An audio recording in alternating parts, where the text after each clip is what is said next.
All right. Hello, everybody. Thank you so much for coming. We're going to let people trickle on in here and get started in just a few minutes. In this wonderful virtual Zoom world that we've created. Oh, yay, all of our panelists are here.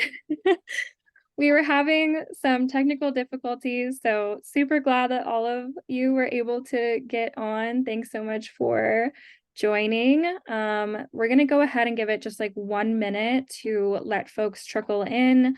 So in the time being, if folks could just write in the chat their name, pronouns, where they're calling in from, and maybe what program they're interested in, that would be awesome. You should be able to use both the chat and the Q&A. So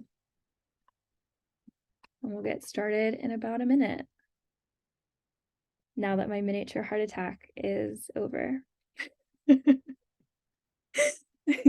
You handled it like a champ. Oh my gosh. Oh, I'm getting a message saying that the chat is disabled. So you can add, let's see, how do we do this? I'm going to allow to everyone. Okay. Try the chat now, and that should work. All right. I see some things in the Q&A. All right.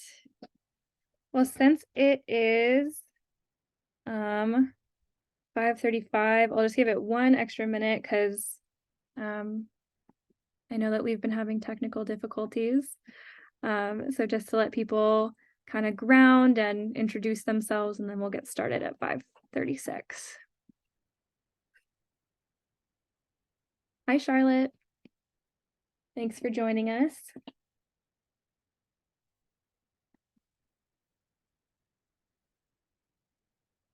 I'm also calling in here from LA, and we are finally getting rain. So today is a good day. All right, it's 5:36, so why don't we go ahead and get started. Good evening. Thank you everyone for joining us today for our exciting panel discussion featuring these incredible recent graduates of Presidio Graduate School who really exemplify how a Presidio education can pave the way towards thriving careers in sustainability. For those of you I haven't had the privilege of connecting with, my name's Callie Green. I'm a current dual MBA, MPA student here at Presidio, and I also work part-time on our admissions team. So if you have any questions, please feel free to reach out to me. I'm here to help and make this process as smooth as possible for you. Personally, I'm super grateful I made the decision to come to PGS. From the really strong bonds that we have as a community to the extensive resources and networking opportunities that pave the way for career growth. Presidio has been a big cornerstone of my own personal and professional development. So I'm really grateful to be joined today by a remarkable group of our recent graduates from the class of 2023, each who has, harnessed their Presidio education to make a really tangible difference in various industries and sectors. So we'll just begin with a panel discussion and then we'll open it up to Q&A at the end.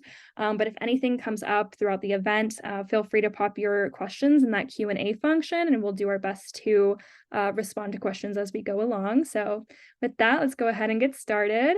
Could you each please introduce yourselves by sharing the program you graduated from at Presidio, along with an overview of your previous experience prior to joining Presidio and your current role? Okay, I can start. My name's Kristen. I was in cohort 33. I did part-time. It took me 3 years of working full-time and going to school. Prior to Presidio, I had just started a small sustainable clothing company called Newbie. And so being at Presidio was an opportunity to think about how to find the market that I thought would work for my apparel, as well as just some real-time learnings and applications. And now I am just transitioning into a new role at a textile recycling startup where I'm managing operations and heading sustainability. I'll hand it over to Isaac. So cool to hear that, Kristen, and so good to see everybody on this call. I'm Isaac Niffing. I'm a C34 MBA. I graduated in May. Also, I kind of switched between part-time and full-time school, but I graduated in 5 semesters. So hearing somebody working full-time and graduating in 3 years is amazing. I came to Presidio mainly from working in sustainability in the California community college system. So I spent most of my time making sure our campuses were, their operations were optimized. So trying to reduce our utility spend while making sure we could keep everybody safe, clean, and comfortable. And at the same time, we turned a lot of our sustainability projects inside out and had students working on them. So using our campus as a living lab. I got really interested in Presidio because I kept meeting really cool people in the Bay Area that had either gone to Presidio or were current students, and just had to see what it's all about. So very proud to be a Presidian. And I'll pass it off. Oh, do I need to say what I'm currently doing? Is that part of this too? Or That would be awesome if you want to give a little overview. Sure. So I currently work at JLL, which is a commercial real estate service provider, and I work in their sustainability consulting services arm. So mainly what I'm focusing on is a lot of ESG services, so helping clients that have a lot of buildings in their portfolio figure out what to do with them to reduce their impact, and also a bit of certification work.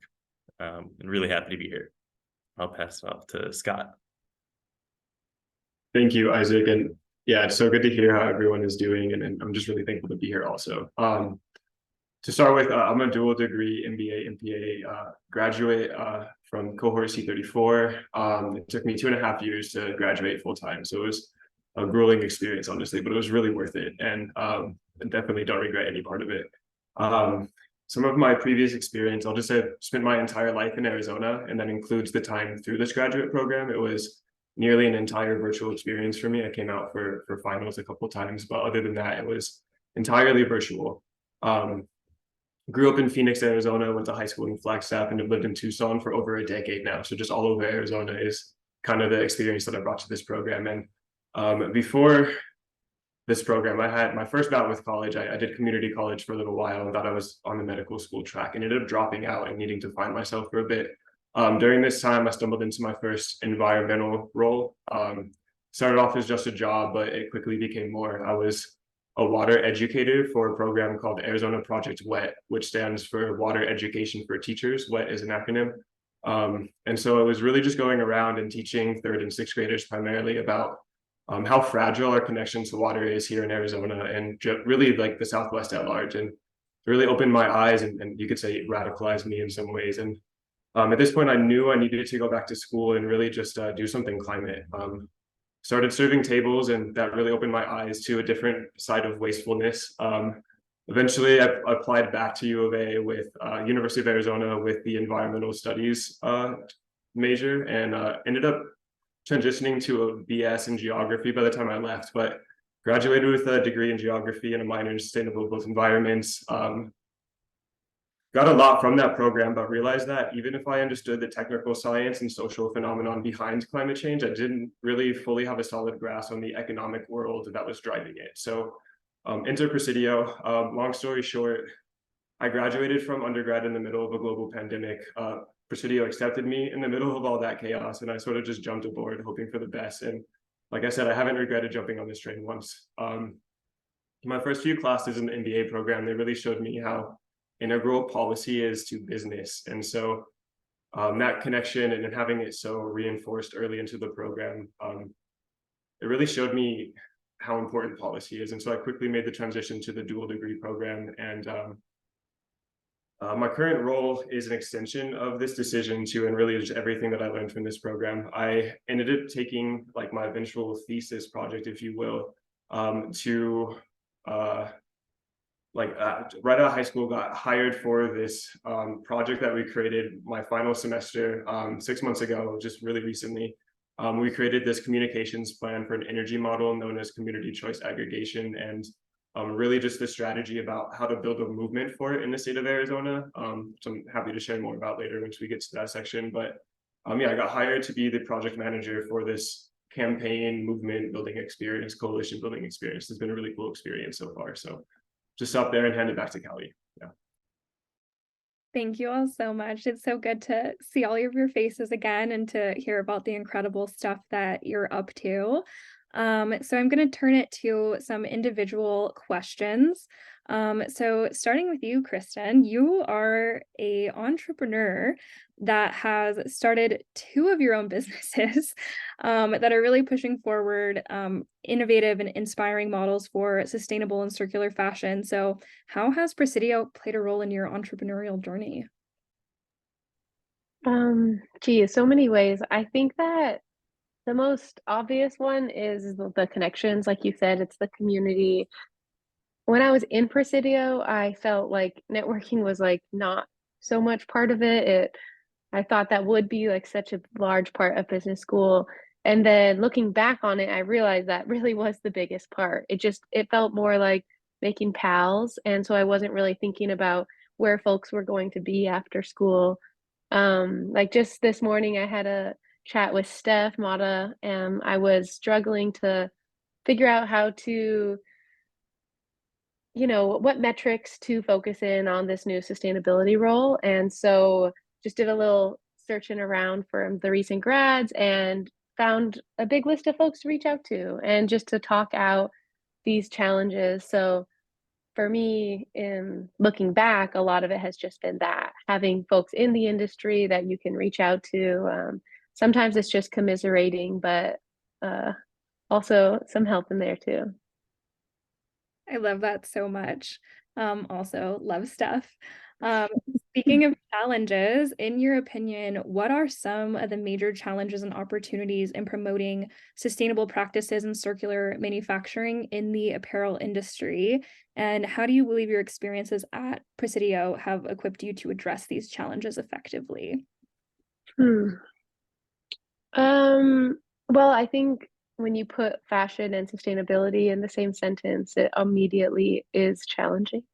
So, starting there, I think being in a product-based industry that's really built around consuming. One of the main reasons I came to Presidio was that like internal struggle of how do you make a product, do it as sustainably as possible, but still live with that feeling that you're still putting things out there in the world, even if you're using more, ethical and sustainable manufacturing options. So getting the resources to do those comparative studies to understand like where you're adding value in school was really helpful to me. But overall, I think that these dilemmas are they're big and they're things that we're going to constantly be going through. So the more educated we can be, I think the easier it is to see that path, and learning that you should be able to do good and make money, I think is always something to return to. Not, I think I went in feeling like you either do good or you make money. And I don't believe that. And so I think there's ways to, combat that mass consumerism that is tied with fashion, while still creating products and being innovative in the industry. I love that. I also have to give a shout out because I am wearing my newbie sweater today. I love it. I don't know if I've taken the sweater off since I got it. So I'm a huge fan of your work. So thank you so much for sharing that. Yeah. All right, Isaac, it's time to put you on the spotlight over here. You entered Presidio with a passion for sustainability in the built environment. So could you elaborate on how Presidio helped you refine this expertise and how you've implemented this knowledge in your role at JLL? Yeah. So, the sustainability challenges that the built environment faces, we're really fortunate in that there's, a huge suite of technology. None of it is really state of the art. available to solve so many of the problems in the built environment. But what I kept seeing over and over again in my experience was that despite us having the solutions available, so often they weren't implemented. And one of the things that really attracted me to Presidio, and I think is its core strength, is this, teaching and really practicing a systems perspective, so that understanding all of the interrelated pieces that make a wicked problem solvable, or at least you can improve upon it in various different ways. And it's not like there's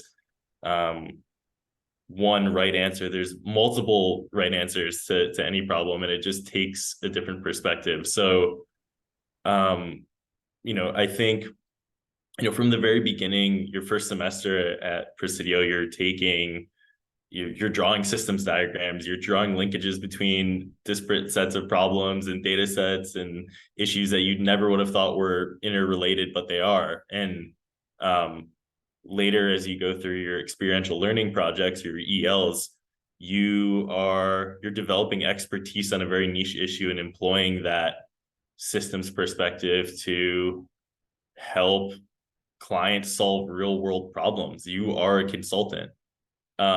So, as sitting in this role now as a professional consultant that's like gainfully employed, I attribute all of that, being able to make that transition from like the higher ed sector into the private sector, but still leverage my previous experience to Presidio and the wonderful connections that I made there, and just really felt that, in my work now, I'm very comfortable with the ambiguity that this ever-evolving world has. Like, it's not that I know how to do everything perfectly each time. It's that I have the tools to be able to be comfortable with that complexity, and also, a fantastic network of folks to lean on to be able to implement those solutions as well. So I think that's like the fun in it too, is kind of that mystery. And just watching it emerge and potentially like having changing the industry as we go. So that's really exciting to me, and I'm very grateful for my Presidio experience for that. I love that answer so much. I want the piece that you said about getting comfortable with uncomfortability on like a bumper sticker. Let's do it. Speaking of wicked problems, buildings are responsible for 40% of global greenhouse gas emissions. And, there's a concerning projection for this figure to potentially double by 2050. So it's definitely a wicked problem. And I'm curious if you could just share what challenges you've faced in addressing sustainability in the built environment, and kind of how you've navigated these complexities. And if you can highlight any emerging trends that show promise in altering the trajectory of sustainability within the built environment. Yeah, absolutely. As you noted, buildings are one of the largest contributors to climate change, and in a warming climate, how do we stay cool without cooking the planet even more? It's a really big kind of sticky problem. But also we're finding that buildings are one of the largest, if not the largest, determinants of health, as you spend 90-95% of your time indoors, and that has a tremendous impact on your health, as I'm sure many of you really realized during COVID, during lockdown. So I think one of the biggest challenges that we face is one of really just like paradigms in the way that we well, I should say more specifically, it's the split incentives that this industry faces. The people that own buildings and operate buildings, and the people that actually occupy them, all have different motivations, and often they don't align, right? So if I own a building, I want to maximize my profit and try to reduce turnover. And oftentimes that means minimizing your investments in it, while trying to attract tenants that will stay, kind of put up with the things that you won't invest in. That's what it's traditionally been.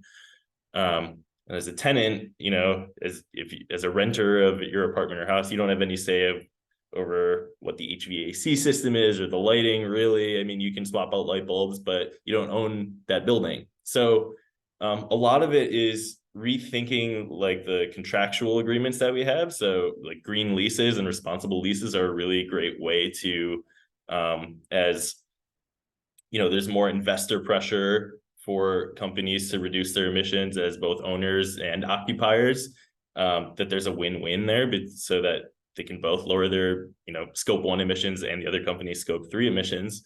And we're also seeing that companies that, you know, have desirable places to work, their teams perform better. That's just, it's kind of a no-brainer. So there's lots of kind of simple yet very powerful tools that we have at our disposal, and some more like fancy flashy ones like AI being introduced into the real estate world is really making building operations more efficient, saving more energy. So I'm really hopeful there, and there's a lot of great companies and organizations taking this really seriously. But I think there's still tremendous opportunity to be found, and like, well, there's lots of leading companies that are kind of ahead of the game here. There's the vast majority still are just figuring out. So I'm really excited to like work with those just beginning their sustainability journeys.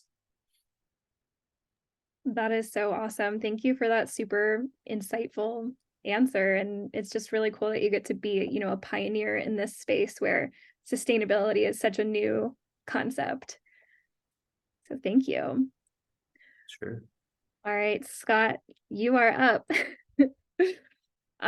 So Scott, as you mentioned earlier, you did the dual degree at Presidio, and you've been super active in your home state of Arizona. I have loved being in classes with you and kind of like, you know, tagging along on your many journeys in civic engagement.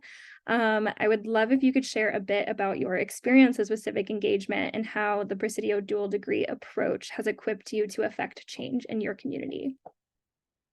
Yeah, I have an answer to that. I just want to quickly comment though, that I think that what you're commenting on, what Isaac just commented on, like I really feel like I have learned so much from Isaac specifically, from everyone else in this program, you know, like from Callie specifically as well. From we've had so many classes where at the end of the semester, it's just like, wow, they were working on some really cool stuff. And just learning about someone else's passions in a different sustainability field that I would have never touched on is just like very like a cool aspect to this program. And I think that is something to speak to.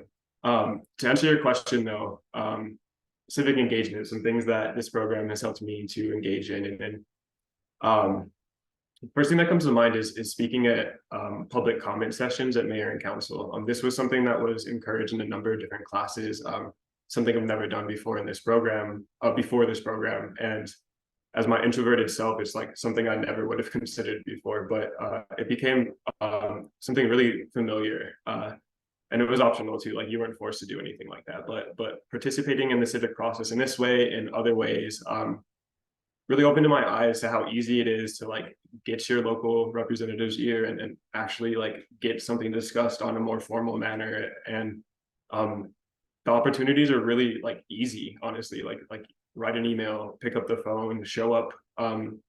There's so much opportunity out there. It's really for instance, it's brought me closer in particular with some local big players because these assignments have connected me with something after they've heard me speak about something that I was passionate about that I wrote to in school. You know, I wouldn't have thought that I was brave enough to show my face in these environments, but this program really pushed me to A, put my words down on paper, and B, speak them, you know, and there's so much opportunity for that.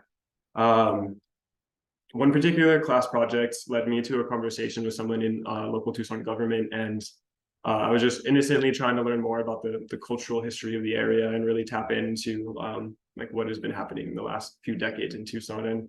And to my surprise, at the end of the lunch session, I was offered an internship. So this program like led to technically 2 positions for me. One was just a summer internship during the program, but I ended up working on a data management program for an urban tree campaign called Tucson Million Trees, which has done a lot of equity work trying to really spread shade in places that has historically been disinvested in. And so that it's just, yeah, there's a lot of civic engagement work, that opportunity that comes up in this program, that really opens up a lot of other doors for you along the way. That is so awesome. Yeah, it's been so inspiring for me to follow along your journey also, because, you know, like you said, I feel like a lot of these courses really push you to go outside of your comfort zone. And I'm in civic leadership right now, so I'm going through that process, and it really does make you feel so much empowerment to really engage with like your local government and like really see the changes that you're able to make when you know, like speak up and use your voice and build those community connections. So I love that. And speaking of community, you kind of touched on this with the community choice aggregation, but I'd love if you can just share, you know, some insights into the key strategies or initiatives that you've advocated for or implemented to promote equity within the energy landscape, and how do you navigate this intersection of social justice and sustainable energy practices in your current role? Yeah, I think it makes more sense to start from a project that predated the community choice energy one. In our strategy for sustainability course, we had this experiential learning project where we did a heat resilience strategy report with the city of Tucson as our client. And from day one in this program, heat in the Southwest and its intersectionality with electricity were definitely of like very specific interest to me. That's what I wanted to know more about. And this particular project allowed us to put on different hats and load up with a different excuse to go out and speak to folks that may not have opened their doors otherwise. We were students. We had a project that we were working on. We were inquiring about specific things that they were interested in. And that's a strategy. Like really lean into the student role, I think is something that I wish I did earlier and lead into more often. These are usually you're contacting folks that they're willing to help you learn because it's their passion project too. So like really just keep that in mind. In my current role though, I say that like the strategies and the equity considerations and it comes up more in the essence of the work, and that's maybe more so because of the mixed political nature of the state that I'm working in. But in the essence of the work, we're working hard to change the energy grid in Arizona. Energy is the heart of every resilience strategy beyond like a community-focused resilience strategy. Anything physical, anything infrastructural, it's reliant on energy in some way. That's the way that I see it. If the air conditioning goes down in Arizona, it's the less fortunate, it's the differently abled who suffer first and most. I fully believe that every heat death is preventable and a shame. And I'm working hard to embed equity into our electricity system of tomorrow. And the reason why I've thrown myself at this work and really turned down a different full-time city job actually is because I know that this work and what we're doing will like ultimately help all of Arizona and those beyond the state if we're successful. So it's really just electricity is at the center of everything and very central to the equity conversation, I think. So that's how I would answer that question. Thank you so much. I like miss being in classrooms with all of you and just hearing your insights and learning so much from all of you. So I'm going to turn it back to some group questions.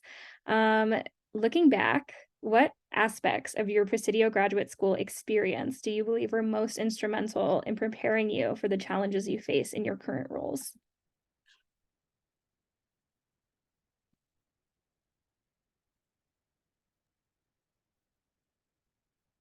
I just wanted to pile on to what Kristen and Scott have already said, that it's like the community, the Presidio community are so supportive and so yeah, I don't know. It feels like you're going through an extremely challenging time and you're being challenged with school, but you're doing it with the best people. And it makes it so much more enjoyable. Like for example, I did capstone with Kristen, and like just being able to learn from the experience of an entrepreneur when I had my own idea for a business venture, and to just be able to like kind of like live vicariously a little bit through her experience as an entrepreneur, and like to not be bashful about asking questions, and like just developing a relationship with somebody that's going through this thing that I was considering.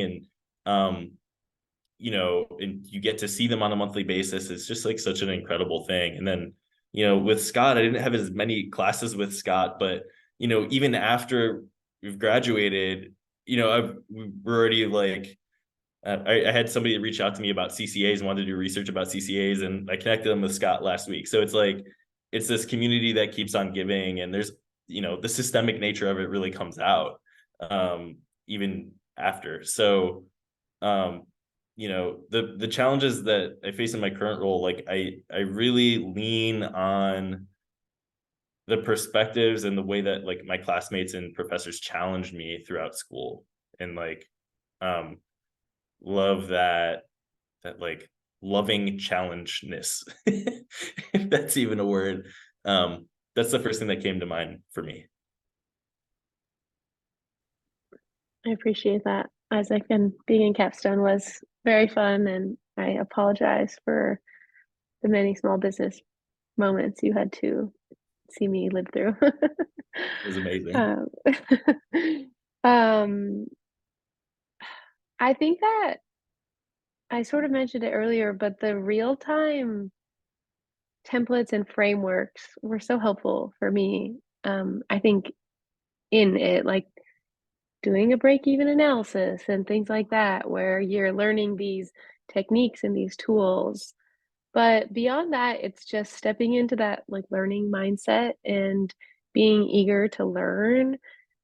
You just absorb things differently. Like you read the news differently, you research differently, and taking that dedicated time, you just don't even really realize how much you're absorbing and learning. And so it's so much just context of your industry and of other industries, understanding topics and terms, and like Isaac was saying, like being amongst folks where you're not afraid to ask questions, and everyone has their little niche, and so you get to hear a bit about everything.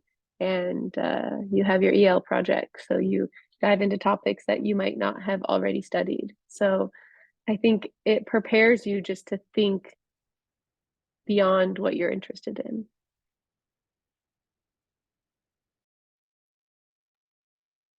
To piggyback off of that, like the easy answer is the community.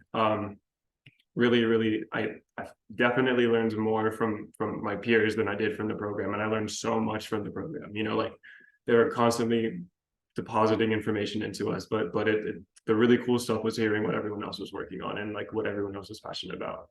So that's the easy answer. But I think that just for something different, I think that the flexibility in the program was something that really helped me out. The way that I have described it to family and friends is it's like a choose your own adventure program. Like there's still a lot of structure, there's still a lot of rigid classes that you have to take, but inside of those classes, what you choose to study, what you choose to research, which directions you choose to go is very much up to you. And when I first came into this program, I had no idea what I wanted to like really like get down into, and it evolved a lot, but I had the opportunity to really choose my own adventure through this program and really choose what I wanted to learn about and kind of curate what role I wanted on the other side of it. And I think that that was like a really special thing about Presidio. Thank you all so much for sharing that. Also, Scott, I don't know if anyone else is seeing this, but your name on Zoom is showing up as Kristen, and it keeps tripping me out. I just saw that. I don't know why it's like that. We're just blessed with two Kristens. So this is the last question before we will turn it over to the audience for Q&A. And it's my favorite question. What is your favorite thing about Presidio? And since we have a number of prospective students in the audience here tonight, what advice would you give to prospective students who are interested in pursuing a degree at PGS?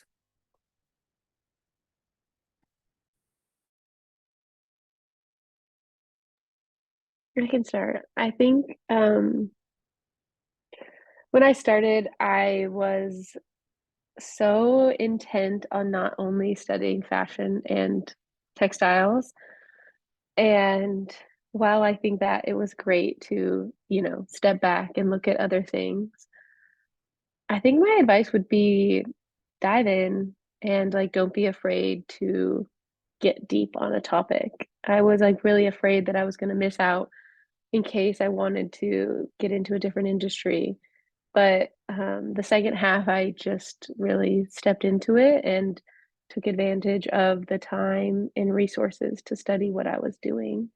And that was really helpful for me.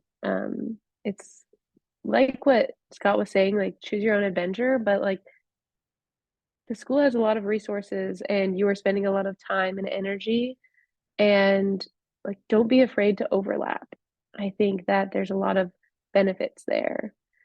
And then a favorite thing, yeah, it's hard not to say the community, but I will say I really liked the hybrid nature. I live outside of Seattle, and one of my favorite parts was just that ability to step outside of the life I was living and step into school for those 4 days. And it made it really easy to just lean in and have a lot of fun and work hard. Um, yeah, so I think that the hybrid really made it feel like a whole nother section of life.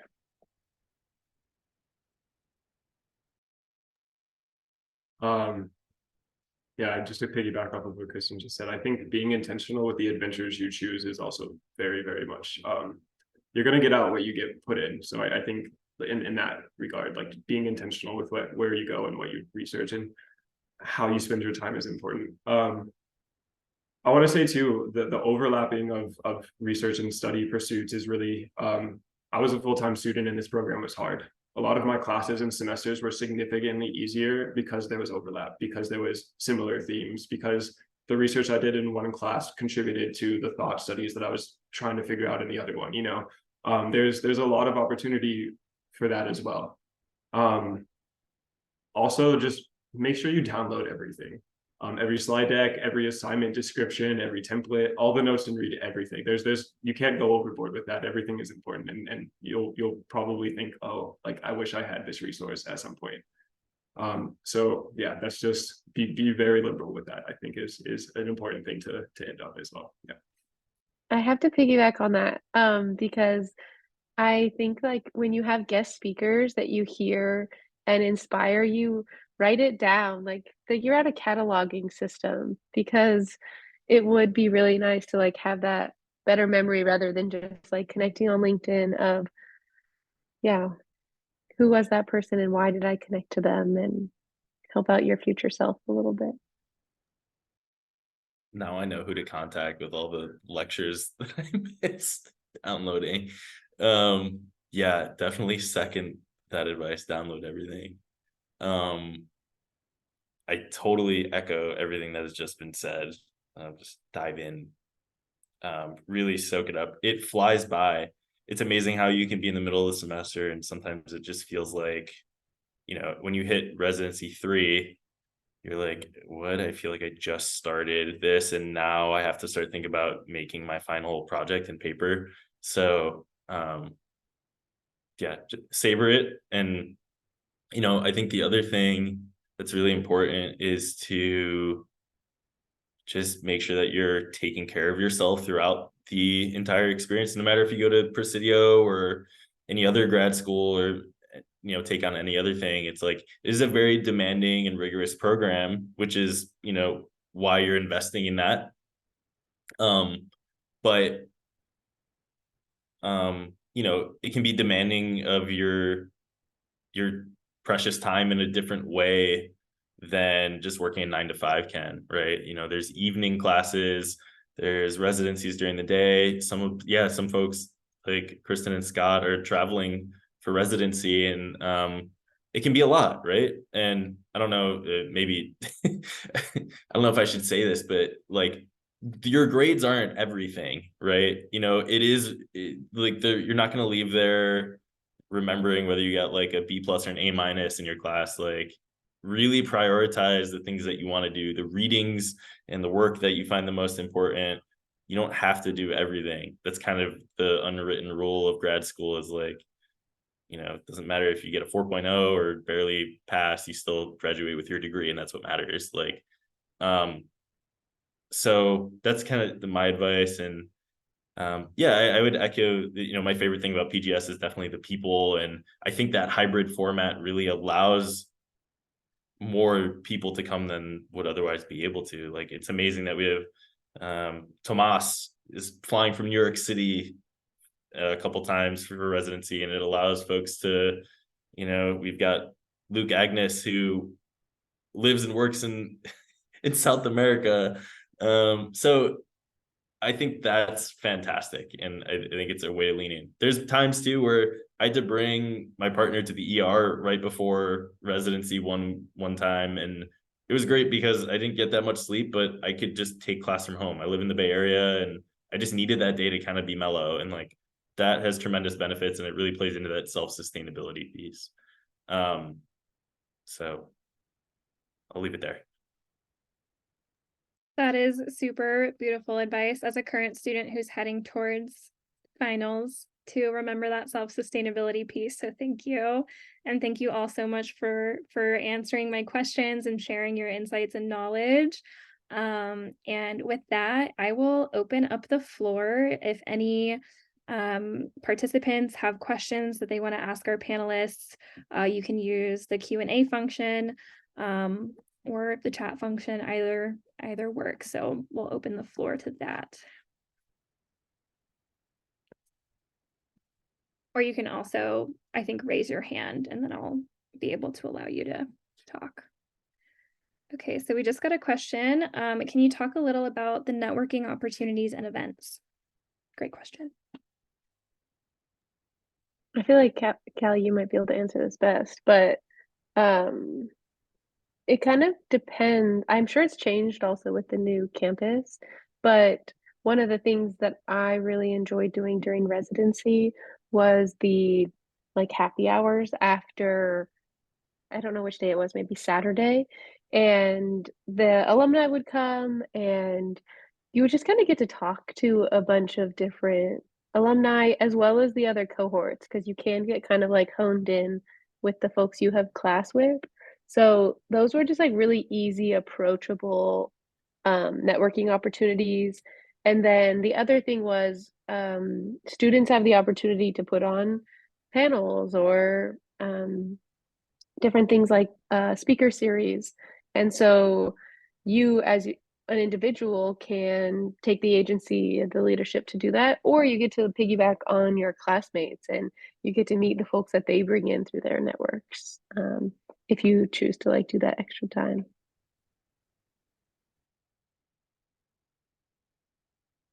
Yeah, also there's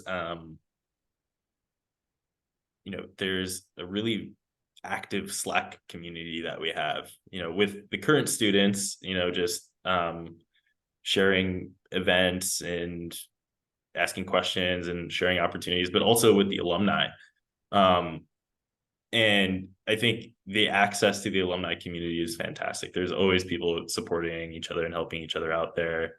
I would also say too that like, no matter where you go to school, I think it takes a bit of agency to really go beyond that school community. If you're like want to dive into a particular sector, don't expect school to necessarily just put that on a silver platter for you.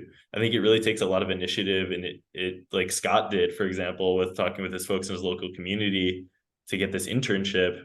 Well, not even with the intention of getting the internship, it just happened that way. I think like reaching outside of the Presidio community is the best way to like actually have a tangible impact, but leverage the learnings and the experiences that you have at school. So I just wanted to add that. I don't think the person asking that question was necessarily insinuating that this was all going to be on a silver platter, but just wanted to note that.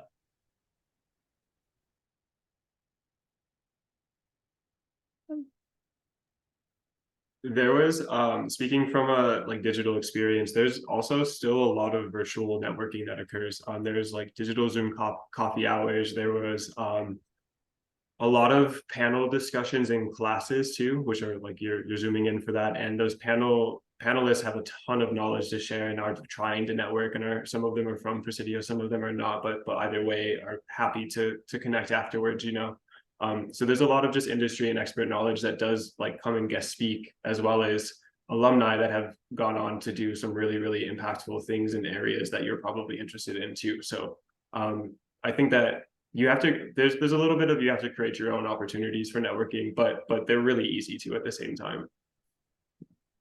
Totally. And I'll just add, like, clubs and conferences are two really great avenues that where networking happens. So our student run clubs are often the people who are hosting panels. So like we have a sustainable food club, for example, that hosts panels with amazing entrepreneurs in the sustainable food and ag space. A lot of students will go to conferences together. Our wonderful panelist Isaac here actually was in charge of helping to organize some of the panels for Verge, if any of you know about that. And so Presidians will go to conferences together a lot of the time, which is awesome. We have mentors and residents. We have like a lot of different opportunities through the school. So kind of just to reiterate, you just got to take advantage of it because the opportunities are out there, and like the Presidio network really wants to have the opportunity to support current students. There's another question here. So my background is in people operations at an ed tech company, and something I've been really interested in is growing companies with cultures that actually promote diversity and inclusion. Specifically, what I've been working on and interested in is making sure companies are hiring, retaining, and promoting people from diverse and typically underrepresented backgrounds. Tech, which I know and I assume sustainability, has a lot of work to be done in creating diverse environments and maintaining diversity across all positions and levels. I would love to hear, one, about your experiences at Presidio learning about how to incorporate DEI into your work, and two, your experience with DEI in your current positions or at your current companies.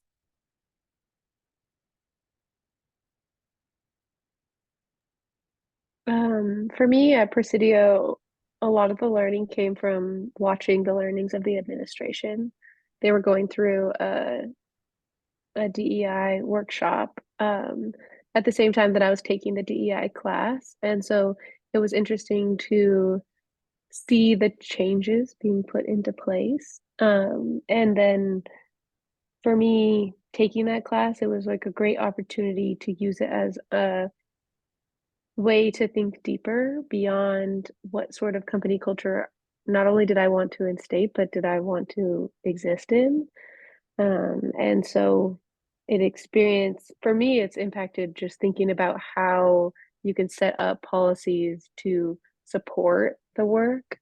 But at the end of the day, it's making sure the conversations are at the table, people are heard, and you're not settling with status quo because you're busy. So just that it needs to be in policy and in writing for things to happen, but that's not where it stops.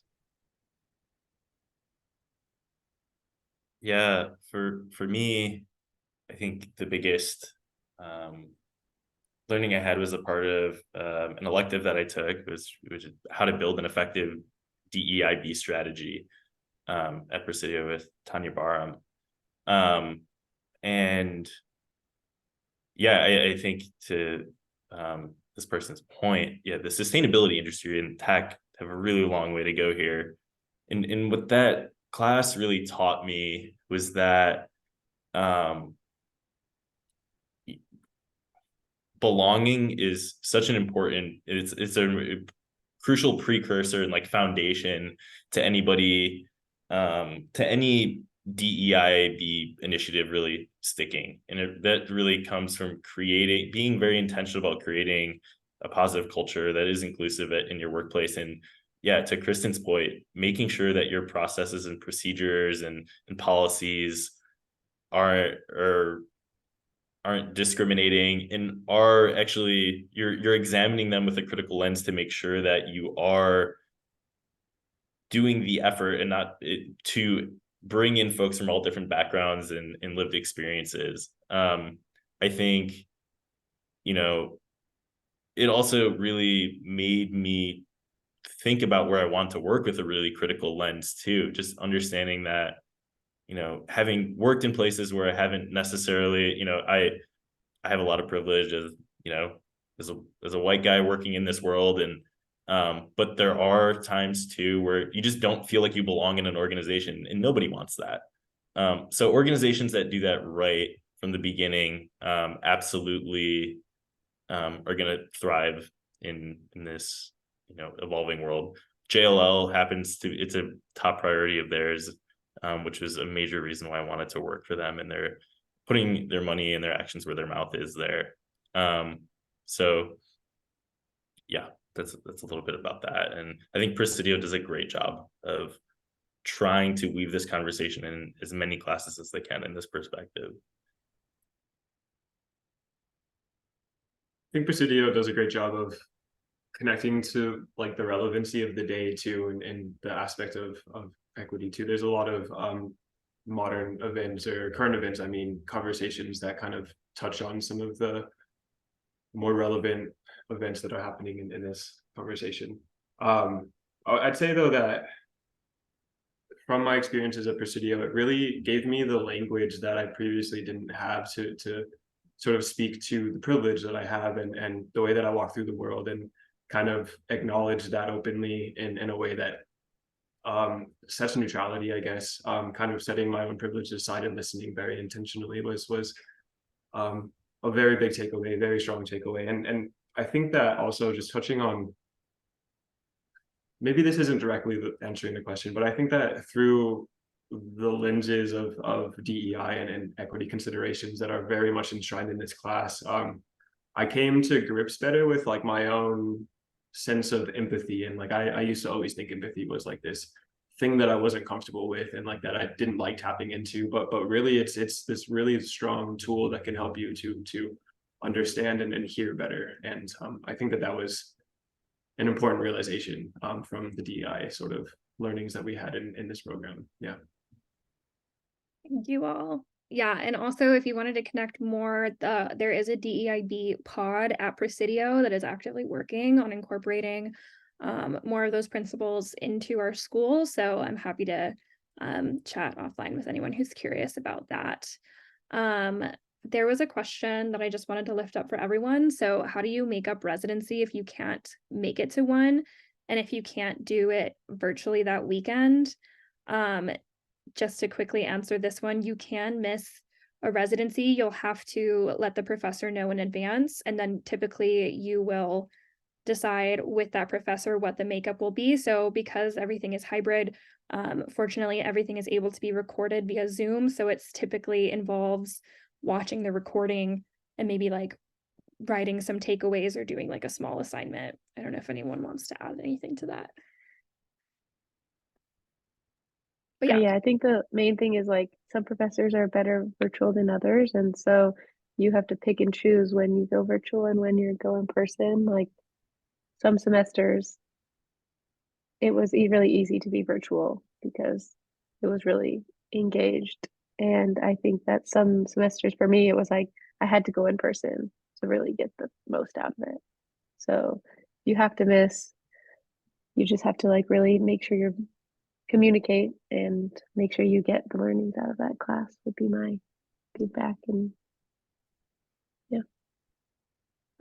But people know that life happens. So if you gotta miss a residency, there is wiggle room there. So there's a great question here. Fashion sustainability is such a niche market. What is an interest / goal / metric post PGS you have delved deeper into better impact a segment of the industry? I think that PGS really pushed me to think more about like the viability of a business in the industry. So I try to think of a metric that I've delved deeper into. Well, stepping out of just apparel and into the circularity of more manufacturing based has just had me thinking more broad beyond product and into business impacts. So I'm not really sure what post PGS I've delved deeper into. I think maybe certifications and the power of certifications and policy to shift the industry would probably be the biggest.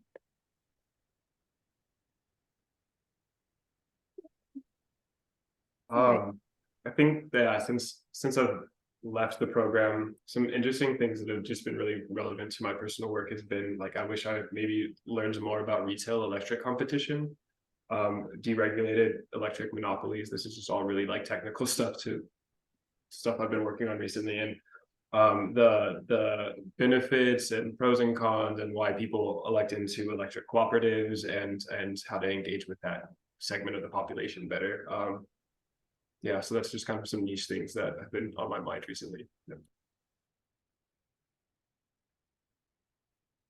We have a few other questions. I know it's 6:28, so maybe we can take one more and then maybe pass some of these off like online. So this is one question. So would you do anything with your experience at Presidio any differently? Focus areas, thought processes, etc.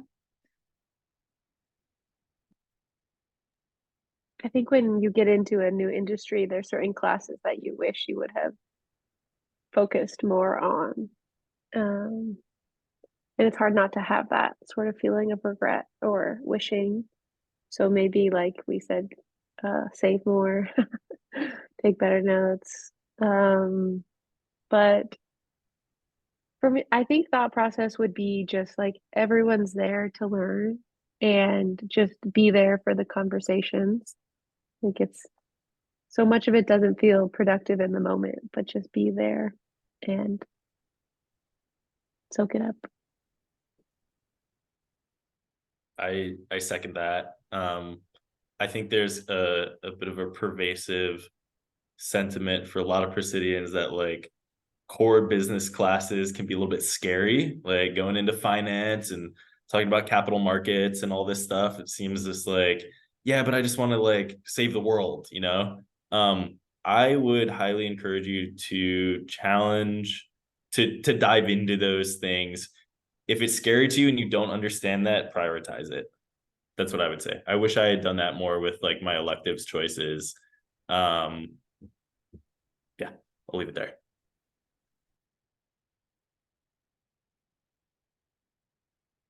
There's a couple projects or classes where I felt like not totally to this degree, but I felt a little shoehorned into the project. And I feel like maybe that if I was a little more assertive or had brought up, like later on, I realized, oh, I could have had a conversation with the teacher and told, hey, this is really, really what I'm passionate about, and something different may have happened. And so, yeah, there's just not.